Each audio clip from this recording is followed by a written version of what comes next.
नमस्कार, मैं निखिल पांडे आप सभी लोगों का स्वागत करता हूं राइस स्मार्ट हिंदी के प्लेटफॉर्म पर। इस समय हम लोग भाषा की कक्षा में उपस्थित हैं। हिंदी व्याकरण के जो भी प्रश्न आते हैं उन प्रश्नों के साथ मैं बहुत सारी बातें करता हूं, तो आइए शुरू करते हैं। उससे पहले आज की कक्षा का जो हमारा मोटिवेशन है वो क्या है कि क्यों डरते हो, जिंदगी में क्या होगा। क्यों डरते हो, जिंदगी में क्या होगा। जो कुछ नहीं होगा तो तजुर्बा होगा। मतलब हमें अपने जीवन में कुछ काम करने से कुछ न कुछ चीजें जरूर प्राप्त होती हैं, तो वो जो अनुभव ही तो प्राप्त हुआ, यह भी एक बहुत बड़ी चीज है और हमारे जीवन के लिए उपयोगी है। तब आइए आज हमें कुछ न कुछ सीखना है, पढ़ना है। कुछ नहीं पढ़ेंगे तो भी आपको एक अनुभव से होकर के गुजरेंगे। कुछ प्रश्न, कुछ शब्द, कुछ उत्तर, कुछ व्याख्याएं आपके मस्तिष्क में रह जाएंगे। तो आज के लिए शुरू करते हैं। आज का पहला प्रश्न क्या है कि दिए गए वाक्य में कोई न कोई एक अशुद्धि है, उस अशुद्धि को सही करना है वाक्य में कि कहां अशुद्ध है। तो गांधी जी वकालत छोड़ करके देश के स्वतंत्रता संग्राम पर कूद पड़े। तो यहां गांधी जी क्या कह रहे हैं, अब यहां स्वतंत्रता संग्राम पर कूद पड़े, वकालत छोड़कर, देश के या गांधी जी। तो यहां पे किस वाले विकल्प में गलत लग रहा है आपको, फटाफट बताइए। यहां पे देखिए क्या है कि स्वतंत्रता संग्राम पर कूद पड़े। ये जो स्वतंत्रता संग्राम है ये बेसिकली क्या है कि ये सही नहीं है। यहां पे क्या होना चाहिए, पर कूद पड़े, गलती हो रहा है। गांधी जी वकालत छोड़ करके देश के लिए है ना, देश के लिए स्वतंत्रता संग्राम में कूद पड़े। देश के लिए स्वतंत्रता संग्राम पे कूद पड़े। तो यहां पर देश के साथ जो है क्या होना चाहिए, देश के लिए स्वतंत्रता संग्राम पर नहीं होना चाहिए। देश के लिए स्वतंत्रता संग्राम पर कूद पड़े, बिल्कुल सही है। तो अगला प्रश्न देखते हैं। सही वर्तनी वाले शब्द का चयन करना है। औदार्य, औदारिता, औदार्य या औदार्य। तो कौन सा शब्द इसमें सही है। देखो, जो मात्रा की अशुद्धियां होती हैं, जब आप स्वर और व्यंजन पढ़ते हैं तो उनकी मात्राओं का ज्ञान, 12 खड़ी का ज्ञान होना आवश्यक है। स्वरों और मात्राओं का एक सही क्रम समायोजित रूप से किसी शब्द की निर्मित करता है। तो ऐसे में औदार्य शब्द कौन सा सही है, तो यहां औदार्य बिल्कुल सही है। औदार्य नहीं होता है, औदार्य शब्द होता है। तो यहां पे बिल्कुल सही आंसर। नेक्स्ट वाक्य क्या है कि रेखांकित खंड को क्या करना है, प्रतिस्थापित करना है। तो हमारे विद्यालय में वर्ष में एक बार होने वाले समारोह की तैयारियां हो रही। तो यदि कोई, मैंने पहले भी बातचीत किया है, क्या किया है कि कहा था कि जो सप्ताह में कार्य हो उसे साप्ताहिक कहते हैं। जो 15 दिन में कोई चीज निकलती हो, होती हो, उसे पाक्षिक कहते हैं। महीने में 2 पक्ष होते हैं, 15 दिन, कृष्ण पक्ष और शुक्ल पक्ष 2 होते हैं।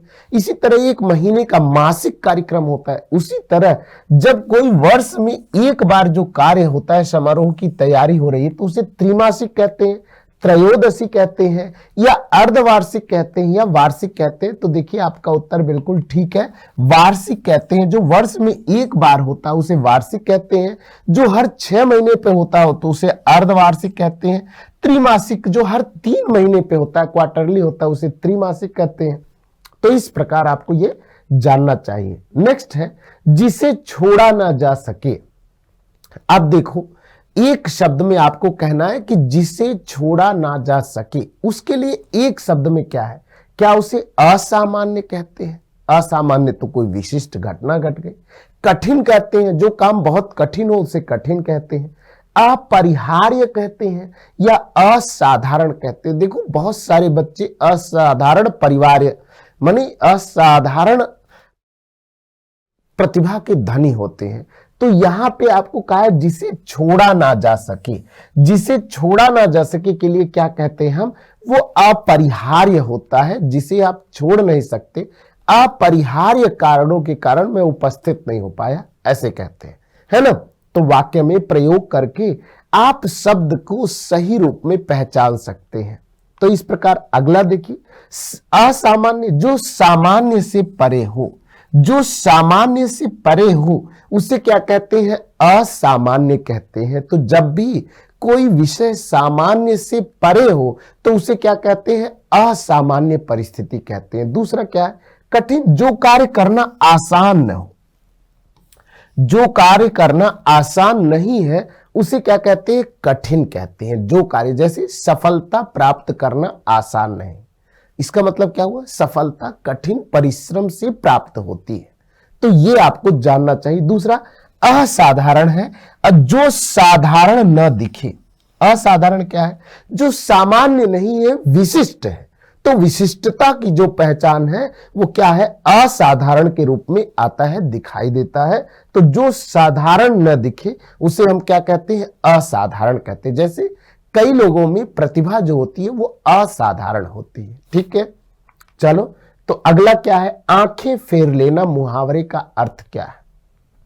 चलो फटाफट बताओ। आपके जीवन में बहुत सारे लोग ऐसे होंगे कि जब कोई व्यक्ति सफलता प्राप्त नहीं करता है तो लोग आंखें फेर लेते हैं, है ना, मुंह मोड़ लेते हैं। ये सारे वाक्य आपके जीवन में कहीं ना कहीं मुझे ऐसा लगता है जरूर सुधार करेंगे, कुछ नया परिवर्तित करेंगे। तो क्या है आंखें फेर लेना मुहावरे का अर्थ क्या है, चलो फटाफट बता दो। तो प्रतिकूल होना। आंखें फेर लेना का मतलब क्या होता है, प्रतिकूल होना। आंखें फेर लेना क्रोधित होना या गुस्सा होना या धोखा देना नहीं है, मतलब है ना क्या है, प्रतिकूल होना। आंखें फेर लेना, जो बात आप कह रहे हैं उससे कोई व्यक्ति प्रतिमुख हो गया, विमुख हो गया, उससे वह बात मानने को, वह बात उसे सही नहीं लग रही है तो वो आंखें फेर लेता है, प्रतिकूल होना। ठीक है, क्रोधित होने का मतलब होता है खून सवार होना, मतलब आपको बहुत ज्यादा क्रोध। क्या है क्रोध, दरअसल एक भाव है। जब आप रस विचार में आपको बता रहा था तो काव्य के संदर्भ में जो आनंद आपको काव्य को पढ़ने, देखने, सुनने अथवा नाटक को जानने से जो आनंद की प्राप्ति होती है उसे रस कहते हैं। रस में क्रोधित, क्रोध को क्या है, एक स्थायी भाव के रूप में माना गया है। ये आते जाते रहते हैं, समय समय पर आपको गुस्सा आता है, प्रेम आता है। ठीक है, तो खून सवार होना, गुस्सा होना माने पारा चढ़ना, गुस्सा होने को क्या कहते हैं, पारा चढ़ना। और धोखा देना माने अंधा बनाना, अंधा बनाना, धोखा देना माने अंधा बनाना, पक्की बात है। आंखें फेर लेना, प्रतिकूल होना। नेक्स्ट क्या है, प्रतिस्थापित करना है। कह रहा आगरा का ताजमहल ऐतिहासिक है, जो देखने योग्य है। तो देखने योग्य जो होता है उसे आप क्या कहते हैं, उसे क्या सर्वप्रिय कहते हैं, या जो देखने योग्य होता है उसे दिखावटी कहते हैं, या फिर ऐतिहासिक कहते हैं। देखने योग्य जो होता है क्या उसे ऐतिहासिक कहते हैं, मुझे लगता है नहीं कहते हैं। अच्छा देखो अगला शब्द है दर्शनीय। तो यहां पे आपको विचार करना है कि आगरा का ताजमहल ऐतिहासिक है, बात तो बिल्कुल सही है, लेकिन भारत की सभ्यता और संस्कृति में अजंता एलोरा की गुफाएं, दक्षिण के सूर्य मंदिर, कोणार्क का जो सूर्य मंदिर है जो दक्षिण में जगन्नाथपुरी है, आप इधर चले जाइए गुजरात में द्वारिकाधीश चले जाइए, आप सोमनाथ चले जाइए, अनंत ऐसी ऐतिहासिक धरोहर आपको प्राप्त होंगे। भारतीय संस्कृति और सभ्यता को अगर जानना पहचानना है तो एक बार दक्षिण की तरफ जरूर जाए, आपको पता चलेगा कि जीवन सिर्फ सीमित नहीं है कमाने और खाने तक, घूमना टहलना। आप एक पेशे में आने जा रहे हैं, एक नौकरी में आने जा रहे हैं, तो आप में इसी के साथ तो यहां क्या है कि जो देखने योग्य है उसे क्या कहते हैं, दर्शनीय कहते हैं। जो देखने योग्य है उसे क्या कहते हैं, दर्शनीय कहते हैं। तो अगला शब्द क्या है, विधि शब्द का विलोम शब्द क्या होगा। तो विधि का मतलब क्या होता है, विधि विधान से कार्य को करना। तो यहां नकारात्मकता, दंड या निषेध। तो विधि का मतलब क्या होता है, फटाफट बता दीजिए। विधि का मतलब क्या होता है, निषेध, है ना। नकारात्मकता, दंड या निधि नहीं होता है। देखो नकारात्मकता का जो विलोम होता है वो सकारात्मकता होता है, नकारात्मकता का विलोम क्या होता है, सकारात्मकता होता है। दंड का विलोम क्या होता है, यदि आप किसी व्यक्ति को दंड देते हैं तो आप क्या करते हैं, पुरस्कार भी देते हैं। और जो निधि होता है मतलब है ना, उसका विलोम होता है ऋण। तो जिसको ऋण देते हैं और उसके पास निधि होता है, धन होता है, जिसके पास धन है या ऋण है ना। तो इस प्रकार से विलोम शब्दों को पहचानते हैं। वर्ण है, वर्णों को मिला करके सार्थक शब्द समूह का निर्माण करते हैं, जिसे आप शब्द कहते हैं। अर्थ के आधार पर जो शब्द होता है वो एकार्थी, अनेकार्थी, विपरीतार्थी और पर्यायवाची के रूप में आता है। ठीक है, तो यहाँ विलोम शब्दों की चर्चा हुई है। सही वर्तनी वाले शब्द का चयन करें तो सही वर्तनी क्या है? आवश्यकता, आवश्यकता, आवश्यकता, आवश्यकता। तो देखो क्या है, वर्तनी को ध्यान पूर्वक देखने से, वाक्य में प्रयोग करने से मुझे इस चीज की आवश्यकता है, शुद्ध उच्चारण करने से भी स्पष्ट हो जाता है। तो यहां देखिए आवश्यकता, आवश्यकता आंसर सी जिन्होंने दिया है बिल्कुल सही है, सुरक्षित है। अगला प्रश्न देखिए क्या है, कल पढ़ना मुहावरे का अर्थ क्या है? कल पढ़ना, इस अस्थिर होना या पश्चाताप करना या चैन मिलना या चुप रहना। कल पढ़ने का मतलब चुप रहना तो नहीं है, है ना। पश्चाताप करना भी, पश्चाताप जो है जब हम कोई गलती कर देते हैं तो हमें उस गलती से क्या होता है, उससे मुक्ति का साधन है कि प्रायश्चित किया जाए। तो जब हमें सफलता नहीं मिलती है तो हम याद करते हैं कि हमने उस समय क्यों अपने जीवन को व्यर्थ में समय नष्ट किया, क्यों नहीं हमने बहुत अच्छा काम किया, पढ़ाई किया और सफलता को क्यों अर्जित नहीं किया। तो यहाँ पे कल पढ़ना मतलब क्या होता है? चैन मिलना। कल पढ़ने का क्या मतलब होता है? चैन मिलना। उस व्यक्ति को अब चैन मिल गया है, कल पढ़ गया है, मतलब सफलता प्राप्त करने के बाद ही सोहन को कल पढ़ गया, चैन मिल गया, अब कोई दिक्कत नहीं है। तो जीवन में सफलता को प्राप्त करना ये आपके जीवन की सबसे बड़ी आवश्यकता है, इसको जरूर ध्यान रखें।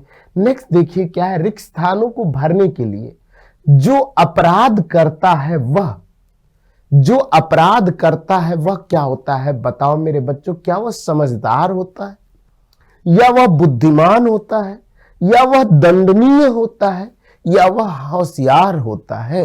तो यहां पर आपको ये 4 विकल्प दिए हैं, ए बी सी डी। आपको चारों में से चुनना है कि जो अपराध करता है वह क्या होता है? दंडनीय होता है।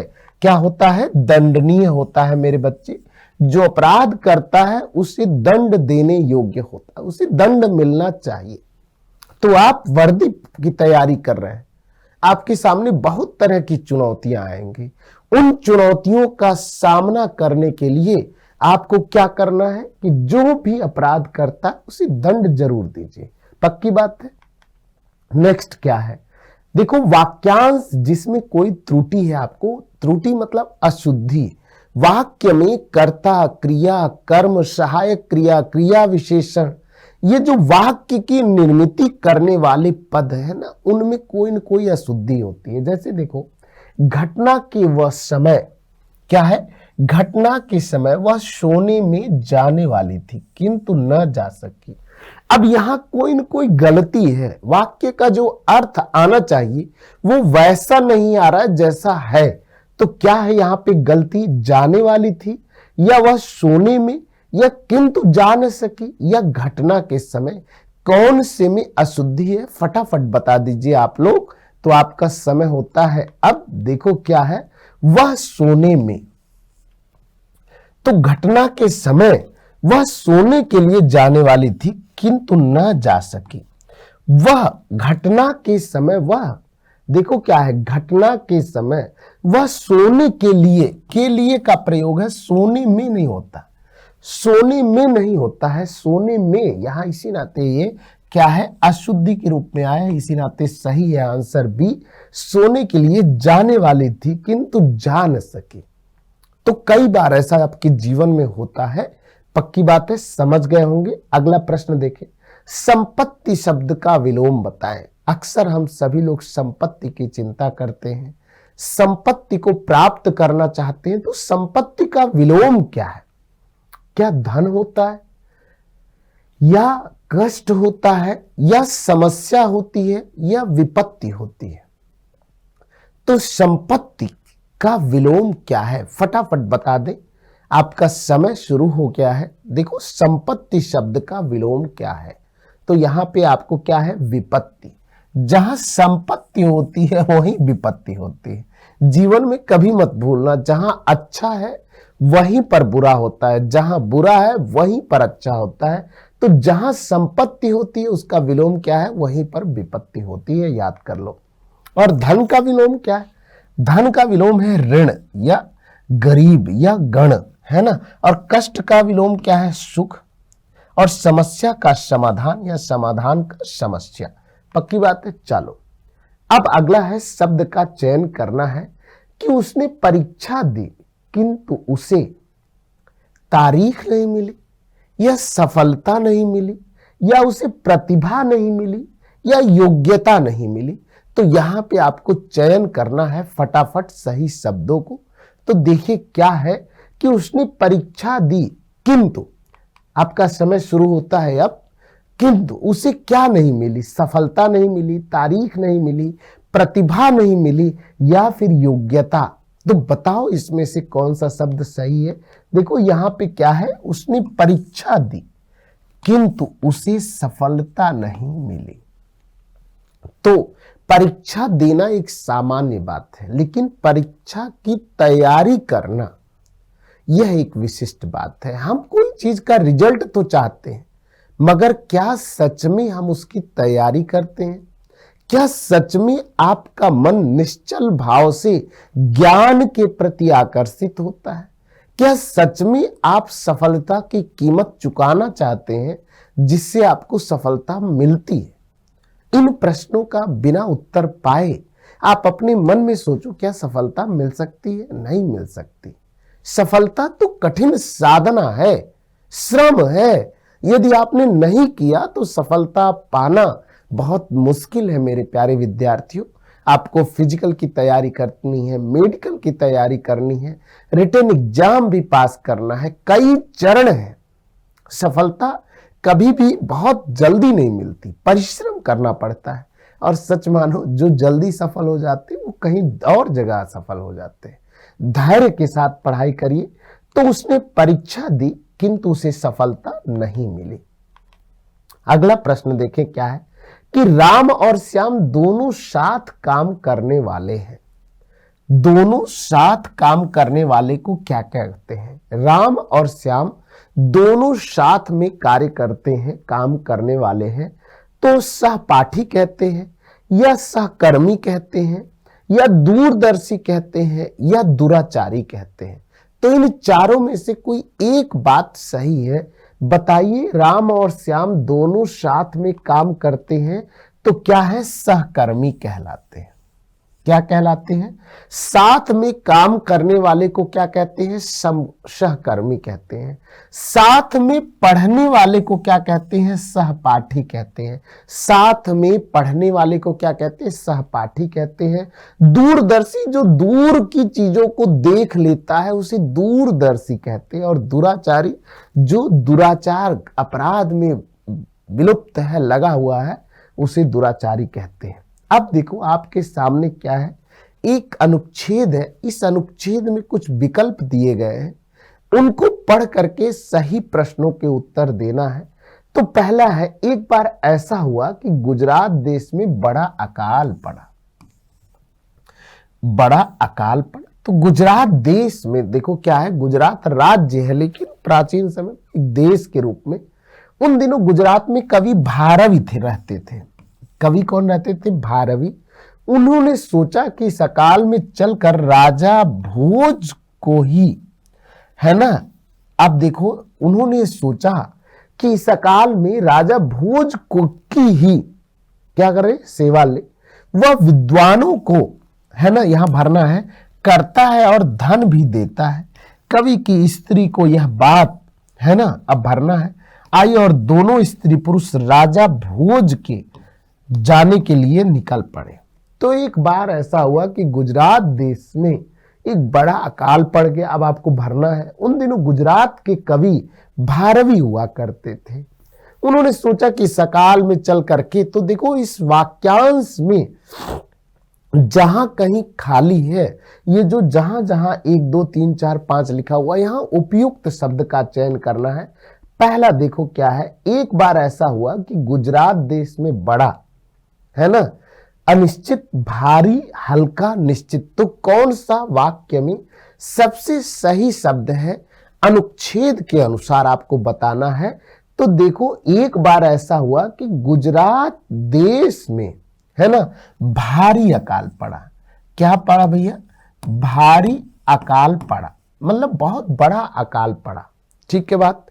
अब देखो अगला वाक्य क्या कह रहा है कि उन दिनों गुजरात में जो कवि भारवी रहते थे, उन्होंने सोचा कि इस अकाल में चलकर राजा भोज की ही खबर ले, या शरण ले, या समाचार ले, या सूचना ले।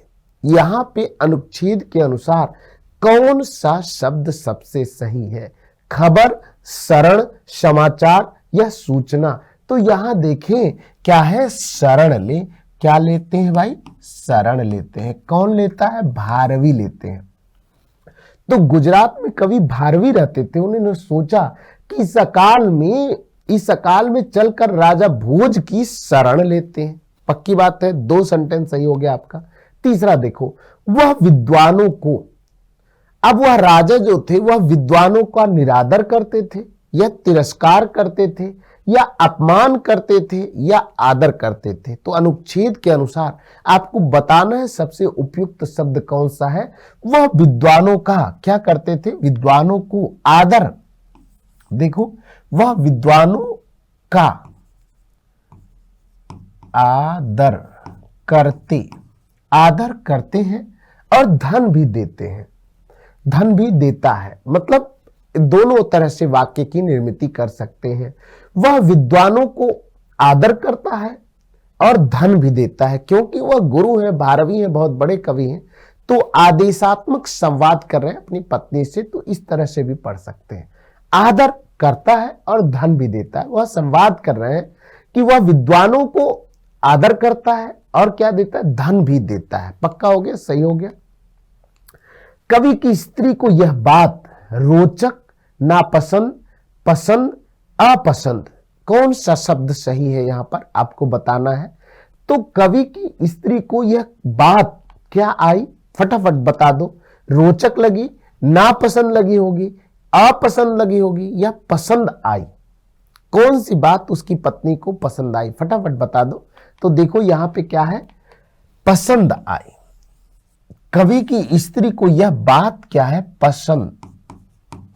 पसंद आई। ठीक है, पक्की बात है।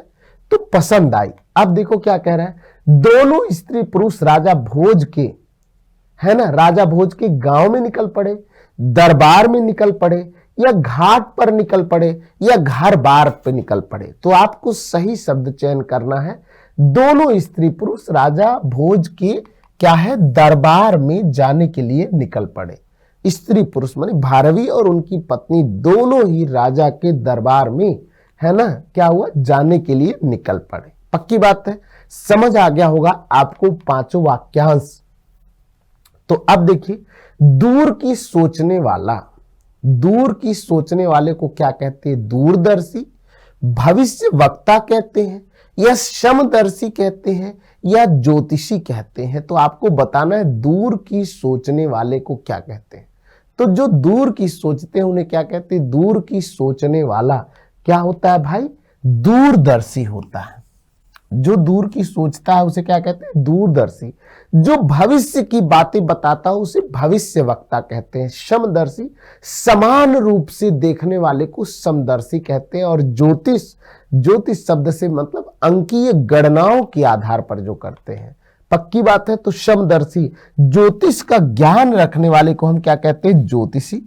भविष्य कहने वाले को भविष्य वक्ता, और समदर्शी, एक समान दिखाने वाले को हम क्या कहते हैं? समदर्शी कहते हैं। पक्का याद हो गया होगा, स्पष्ट होगा। अगले प्रश्न की तरफ। गंगा का पर्यायवाची क्या है? कालिंदी, सरिता, नदी, या मंदाकिनी? फटाफट बताइए, गंगा का पर्यायवाची शब्द क्या है? तो देखो, गंगा का पर्यायवाची है मंदाकिनी। गंगा का पर्यायवाची क्या है? मंदाकिनी। और कालिंदी, कलिंदजा कहते हैं। कालिंदजा, यमुना को कालिंदी कहते हैं। जो दिल्ली शहर है वो यमुना नदी के किनारे बसा हुआ है। कलिंदजा कन्या कहते हैं। और सरिता किसे कहते हैं? नदी, तटिनी, दरिया, सलिला, तरंगिणी, है ना, नदी के पर्यायवाची के रूप में हम देखते हैं। नेक्स्ट क्या है?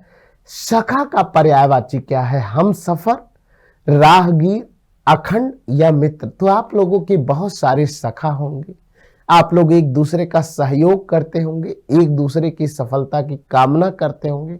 तो बताओ कि सखा का पर्यायवाची क्या है? फटाफट बता दो, सखा का पर्यायवाची क्या है? तो सखा का पर्यायवाची क्या है? मित्र। मित्र का क्या मतलब होता है? सखा। और जो स्त्रियां उपयोग करती हैं सखी, है ना। तो यहां पे क्या, हम सफर को क्या कहते हैं? सहयात्री, सुहाग, हम सफर माने पति पत्नी, सौहर, हम राही, साजन। साजन गाना आपने सुना होगा। इसी तरह राहगीर को राही, पथिक, यात्री, बटोही, मुसाफिर।